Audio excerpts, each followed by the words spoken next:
Hey, Bryan Coombes here. Want to give you a pre-checklist for purchasing a strata lot. So this is your townhomes and your condos.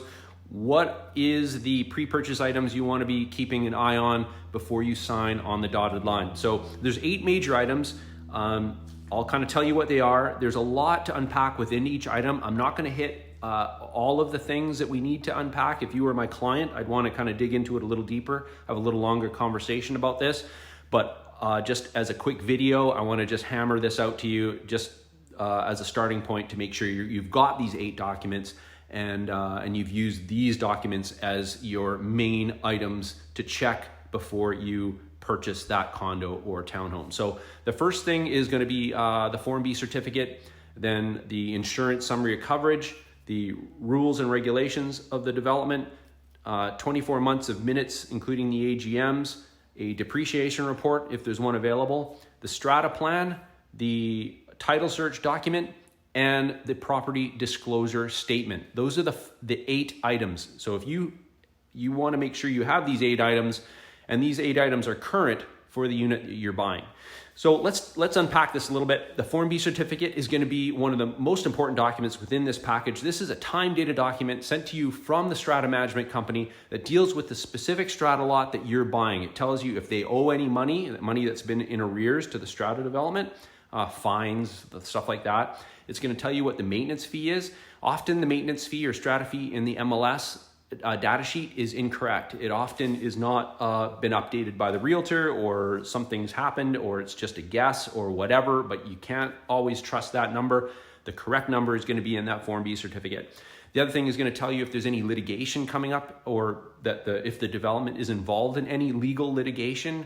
That's something you're going to be buying into. You definitely don't want to be buying into a nightmare if they're involved in some crazy lawsuit with somebody. You may want to give that one a skip.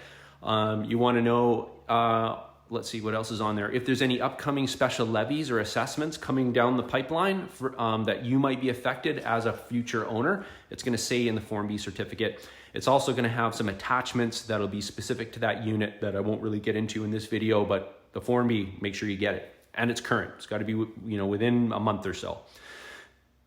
Insurance document. The insurance summary of coverage is a 1 or 2 page document that that tells you if the strata development is insured to its replacement value. It's very important these days. We're having a lot of insurance problems. A lot of insurance companies are not fully insuring buildings, which is causing strata corporations to have to search elsewhere for full coverage for their insurance, or they may even get multiple insurers on board. So you want to make sure that the building you're buying into does have adequate insurance. If there's a fire, everyone gets paid the replacement value of the property, more or less. It'll also tell you what the deductibles are within the unit if there's an event. So let's say your washing machine breaks and leaks water everywhere. What's your deductible going to be? It's going to tell you within that insurance document summary. The other thing, and all these costs have gone up quite considerably in the last year. So this is a really important document to pay attention to and have your realtor guide you through it.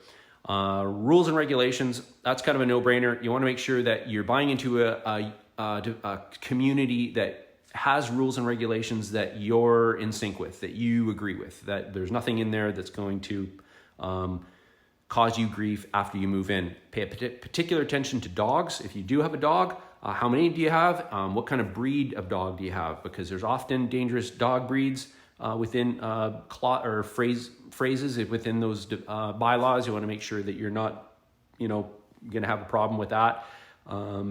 Barbecues on decks and stuff like that can sometimes be contentious as well. So have a look at rules and regulations.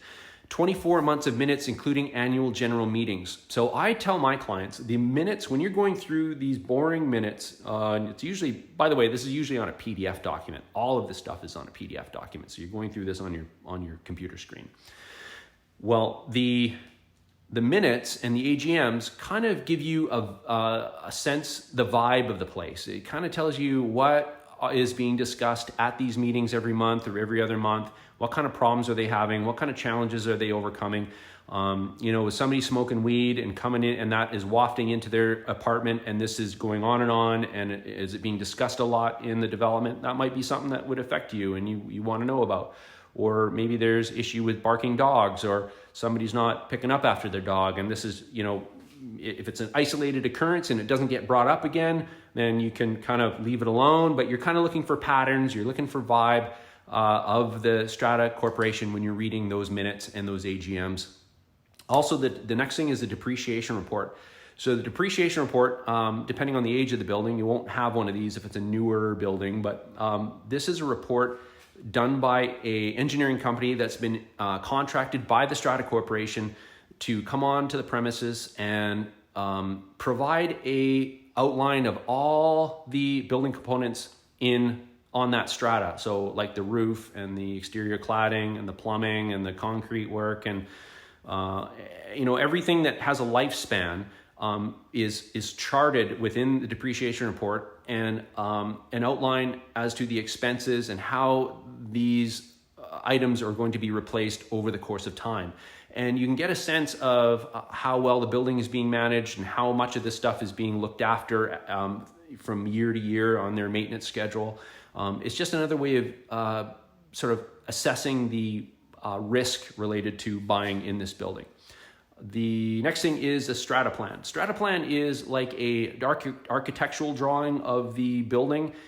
It breaks down each floor, including the parkade of the strata that you're buying into, whether it be a townhome or a condo development.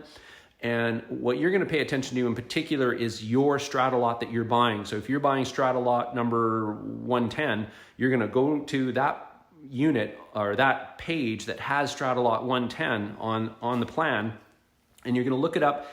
And you just want to make sure, one of the things you want to make sure that the strata lot is of the right size, that you're not, if you've been told it's 810 square feet on the MLS data sheet, just make sure that you're buying 810 square feet on the Strata Plan, because sometimes the Strata Plan square footage and the MLS data do not jive. So you want to make sure you're kind of happy with what's on the Strata Plan, because that is the true square footage of the strata unit that you're buying. The next thing is title, the title document. Again, your realtor is going to take you through this, but a couple things just to check that you're dealing with the registered owner of that property. You're not dealing with somebody else, so that's a no-brainer. But the other thing you want to look at is if there's any charges on title that are going to, just make sure that your realtor has looked into that and make sure all those charges are going to be removed from title. Things like a Canada Revenue Agency charge or a family litigation charge or something like that, it's going to get obviously removed when you buy it, but you just want to double check that charge is going to be gone after you own the property. And the next thing is a property disclosure statement. So that property disclosure statement is a questionnaire that the seller fills out. It's to the best of their knowledge, and there you can use it as a starting point for your own inquiries into the unit, into the property. I don't really trust those. I mean, people make mistakes. People don't necessarily tell the whole truth on those things, but I always just use it as a starting point for my own inquiries and almost as a checklist of things to check before you buy into the unit. So these are all things that I dig into deeply for my clients as their realtor, and I kind of break it down for them. I know where to go and what to look at in terms of assessing risk related to the strata purchase. But you as the buyer should have this explained to you as detailed as possible, so you know what you're getting into. And a year later, you're not kicking yourself that you should have looked at the documents a little closer because now you got problems of some kind. So I hope you found that information helpful. Any questions, always reach out. Don't hesitate, and catch me on Instagram and on Facebook. See you later.